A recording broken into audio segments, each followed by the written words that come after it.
Vorrei parlar d'amor come poeti, de basi, de sospiri e de carezze, ma se del cor n'ascolto te metti, te lo senti solo ridar le bellezze del vero amor che dà felicità.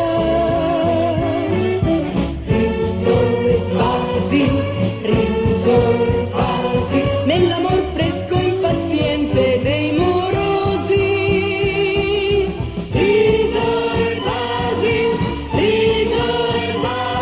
in quel vero e pacifico dei sposi. Ride la mamma basando il suo butì, ride la nonna